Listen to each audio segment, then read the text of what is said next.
Ayan, dumana naman yung eroplano, China Airline. Zoom natin. Tingnan natin kung gaano siya kalapit. Ayan o. Ang ganda o. Ayun, nakazoom na. Lapit no. At ayun na nga, dahil wala nga trabaho ngayon, walang pasok, holiday na naman, wala akong ibang naisip kundi gawin yung aking sasakyan. Kikinisin ko ito, lalagyan ko siya ng ceramic na spray. So ngayon, pinapalis ko muna siya. Kailangan ko muna siyang linisin dahil puro na naman siya overspray. Napuno na siya ng overspray doon sa aking pinagpaparkingan. Kailangan kasi malinis muna siya bago applyan ng ceramic spray na yun. Parang clear coating kasi yun. Pero ano lang yun, spray bottle lang. Kailangan natin linisin ang buo lahat yan. Kasi nga puro overspray. Sinama ko na yung mga salamin kasi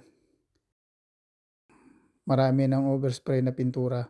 Malapit lang kasi ang parkingan area doon sa aming trabaho, kaya yung overspray lahat na napupunta dito sa sasakyan.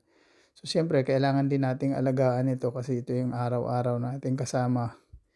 Ito yung naghahatid sa atin sa panghanap araw-araw na hanap buhay. Ngayon nga, ang nakabili ako ng ayan, yung parang polish na yan. Yung polish na compound, pero pwede mo siyang ipangkamay lang. Ngayon kung hindi kayo marunong mag-polish ng machine o kaya wala kayong machine, pwede kayong gumamit yan. Bumili lang kayo nung rubbing compound na yan. Kaya kahit yung glaze, yung wax, para malinis lang yung buong sasakyan. Ngayon kung wala naman nun at maganda naman yung sasakyan ninyo, malinis naman, washing nyo lang ng maigi para mawala yung mga alikabok at saka yung mga pero mas maigi talaga. Kailangan merong ipapalis mo siya ng konti, irarab mo siya ng konti para mas makinis yung surface nung inyong pintura. Ayan, natapos ko na nga siyang ipolish lahat ng buong katawan nga yan. Lahat, pati bubong, pati yung salamin, isinama ko na rin. Lalagay tayo ng ceramic. Ayan o.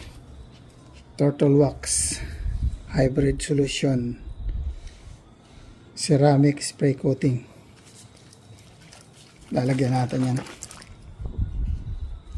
Kita ba? Hindi siya kita.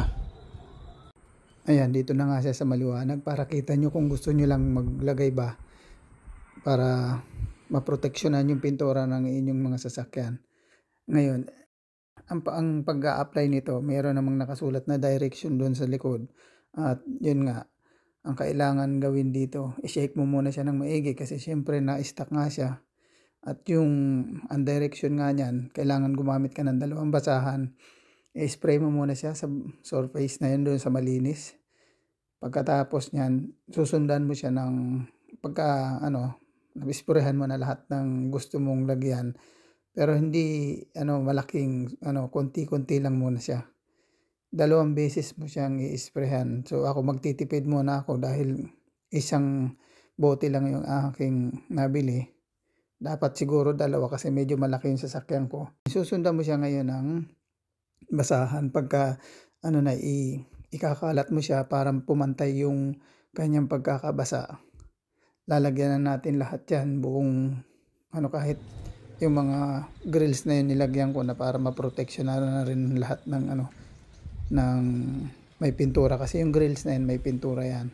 So ayan, kailangan nga pantayin na siya, ikalat mo na siya nung basahan na yon. Kailangan gumamit ka ng microfiber na basahan kasi mas maganda yon, mas